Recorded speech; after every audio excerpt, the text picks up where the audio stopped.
momento certo, né? Para pensar em fazer rotina ginecológica, fazer preventivo, o ideal é começar um acompanhamento com o ginecologista depois que começa a menstruar, mas fazer os preventivos depois da primeira relação. Considerando que tem exame que você precisa fazer, avaliação, se conseguir procurar 3 a 6 meses antes de pensar em engravidar, ajuda, tá? E aí tem aquela, eu tomo anticoncepcional, quanto tempo eu tenho que parar antes de engravidar? Todo mundo fala, não, você toma remédio há 10 anos, vai demorar para você engravidar. Mentira! Você pode engravidar no mês seguinte. Você tomando o anticoncepcional, você está inibindo a ovulação.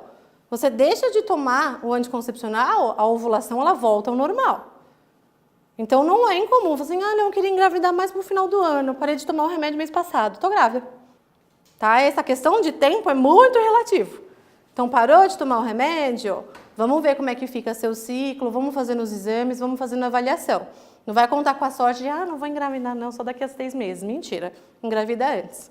Por que que as pessoas falam que pode ser mais difícil de engravidar depois do anticoncepcional? Às vezes eu comecei 10 anos atrás a tomar o anticoncepcional justamente porque minha menstruação era bagunçada. Minha menstruação era irregular, nunca sabia quando ia descer.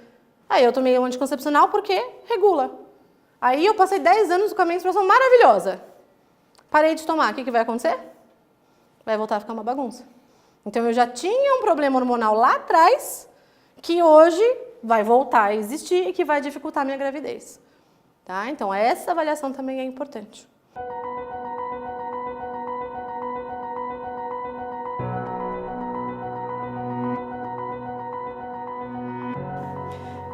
Vamos falar assim, o que a lei fala sobre laqueadura no parto? Não pode fazer. Isso é o que a lei fala. No período de gestação, pós-parto ou pós-aborto, o ideal é não fazer o procedimento de laqueadura. Por quê? Poxa, vou fazer cesárea, já vai me abrir, não pode fazer a laqueadura? Não. Porque a gravidez é um período de muitas mudanças psicológicas e emocionais. Entende-se que essa mulher não tem condições de tomar essa decisão durante o período de parto e pós-parto. Se eu perguntar numa sala cheia de grávida, quem quer fazer laqueadura? Todo mundo. Quantas vão se arrepender depois? 90%. Então, nesse período de extrema sensibilidade, dificuldade, chora na propaganda de margarina e tudo mais, não é momento de tomar uma decisão definitiva como a laqueadura. É proibido sempre fazer a laqueadura no parto? Não. Tem 2 situações em que a lei me dá o respaldo para fazer a laqueadura nessa mulher. São 2 situações em que eu penso que a mulher tem risco se ela engravidar de novo. Então, se ela já fez 2 cesáreas, está indo para a 3ª ou para a 4ª, essa mulher tem risco de complicação no parto e de complicação durante a gestação. É melhor ela não engravidar de novo. Então, se eu tenho 2 ou mais cesáreas, eu posso fazer a laqueadura no momento do parto. Ou se eu tenho uma doença muito grave. Então, eu tenho diabetes tipo 1. Tenho 2 filhos já, tive uma cesárea e um parto normal, mas a minha diabetes é super difícil de controlar. Se eu engravidar de novo, eu tenho uma série de riscos da gestação. De pressão alta, piora do meu rim, piora até da minha visão, uma série de riscos que tem implicação para mim e para o meu bebê. Inclusive, eu posso morrer por causa dessas complicações. Não posso engravidar de novo.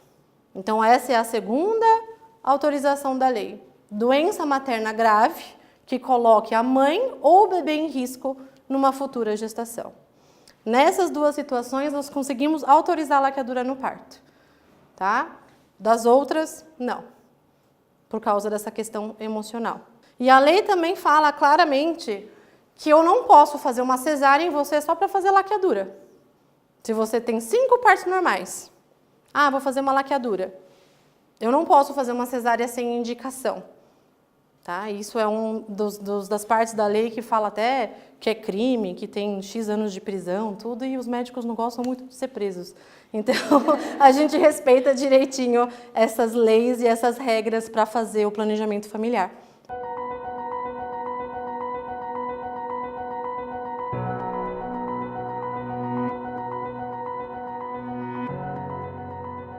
Tem que pesar tudo, né?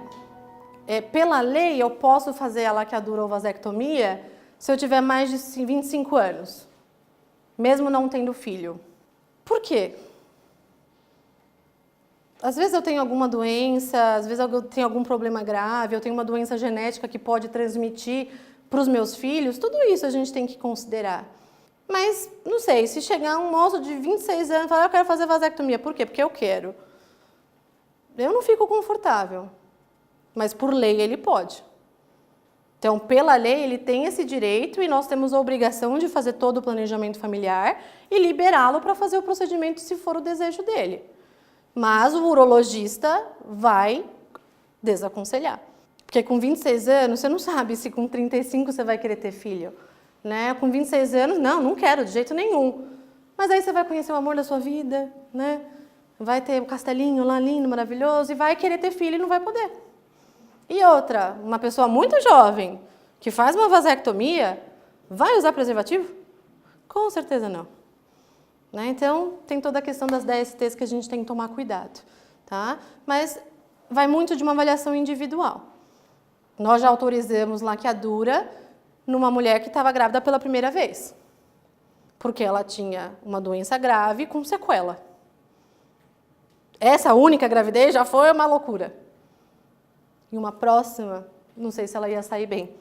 Tá? Então, tudo isso tem que avaliar bem individualmente.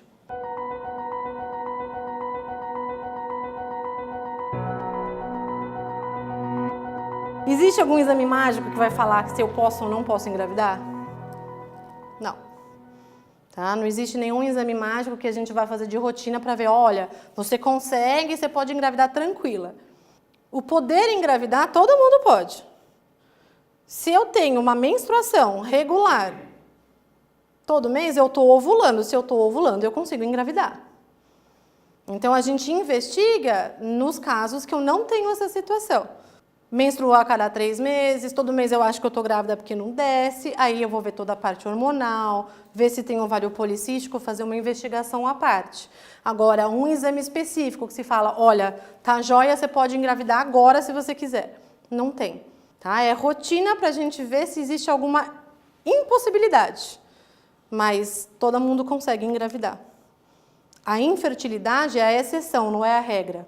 Então, se você está tentando engravidar, está 1 ano tentando engravidar, tem relação regular com seu marido e não consegue engravidar, e a gente parte para uma investigação do porquê. Tá? Mas de rotina fazer isso para todo mundo não tem sentido.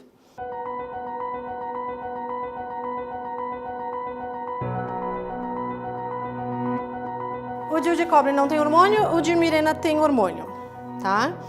Por não ter hormônio, o DIU de cobre, ele tem menos efeito colateral.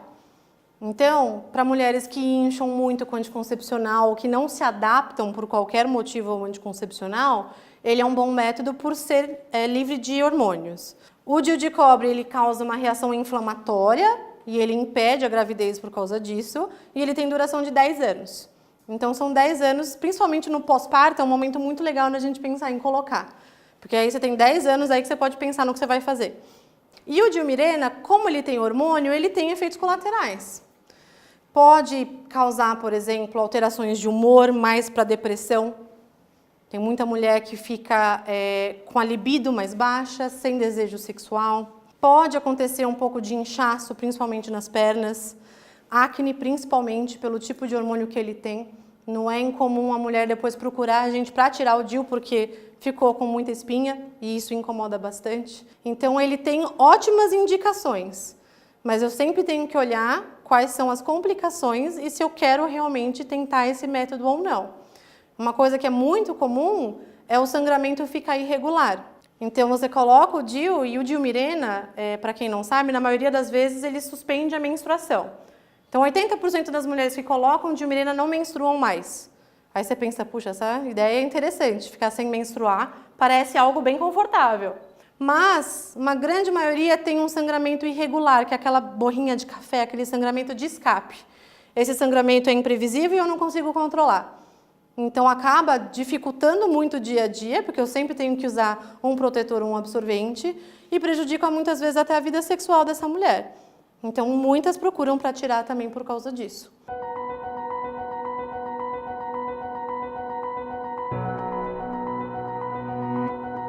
O ideal é assim, quem teve trombose não pode tomar o anticoncepcional combinado que tem estrogênio e progesterona. Quais são as opções para quem teve trombose? DIU, ou de cobre ou Mirena. Por exemplo, você teve trombose e você precisa usar um anticoagulante por 5 anos. Se eu colocar um DIU de cobre, eu vou menstruar normal. E eu estou tomando um remédio que me faz sangrar mais. Eu posso ter um fluxo muito intenso. Talvez seja mais interessante, nesse caso, colocar o DIU Mirena e ficar sem menstruar. Ou menstruar o mínimo possível. Outras opções para quem teve trombose, tem o injetável, que é esse de 3 em 3 meses, que é o Depo-Provera, tá? Que é o nome da referência no mercado, que é o acetato de medroxiprogesterona. Esse tem só a progesterona e ela não está associada ao aumento de risco de trombose, então é seguro. E tem o comprimido que é o Cerazette, que é o Desogestrel, que é contínuo, então eu também fico sem menstruar e não aumenta o risco de trombose por não ter o hormônio estrogênio na sua formulação. Então são essas 4 opções que são as mais legais para quem teve trombose. Anticoncepcional oral combinado não é uma opção legal.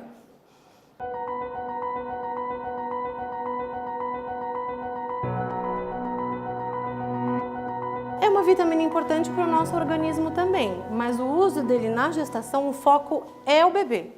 Tá? Ele está muito associado à prevenção do que a gente chama das doenças de tubo neural, que é a formação de toda a parte neurológica, desde o cérebro até aqui o final da minha coluna. Tá? Então o foco é para o bebê mesmo.